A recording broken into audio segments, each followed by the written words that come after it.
America నూతన అధ్యక్షుడిగా Trump ఎన్నికైన నేపథ్యంలో కొత్త ప్రభుత్వం విధించబోయే ఇమిగ్రేషన్ నిబంధనలపై తీవ్ర ఉత్కంఠ ఏర్పడింది. అధ్యక్షుడిగా ట్రంప్ ప్రమాణ స్వీకారానికి ముందే అంతర్జాతీయ విద్యార్థుల్లో ఒత్తిడి కనిపిస్తోంది. ట్రంప్ గత పాలనా అనుభవంతో అమెరికా యూనివర్సిటీలు ఇప్పుడు ముందుగానే అప్రమత్తమవుతున్నాయి.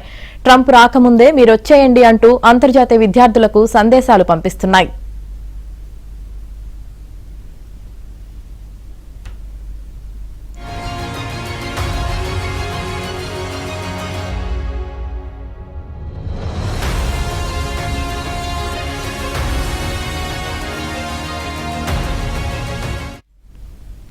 ముందు జాగ్రత్త చర్యగా అమెరికా విశ్వవిద్యాలయాలు, కళాశాలలు తమ అంతర్జాతీయ విద్యార్థులు, పరిశోధకులు, అధ్యాపకులకు ప్రయాణ సలహాలు జారీ చేస్తున్నాయి. రీ ఎంట్రీ వీసా ఉండి శీతాకాల విరామ సమయంలో అమెరికా వెలుపల ఉన్నవారు నూతన అధ్యక్షుడిగా ట్రంప్ బాధ్యతలు చేపట్టేలోగా తిరిగి రావాలని సూచిస్తున్నారు.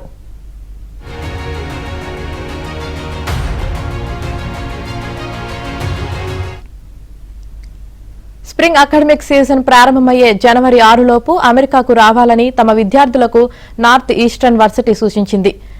మసాచుసెట్స్, వెస్లియన్, మిడిల్ టౌన్ తదితర విశ్వవిద్యాలయాలు సైతం ఇదే తరహా సూచనలు చేస్తూ లేఖలు రాశాయి.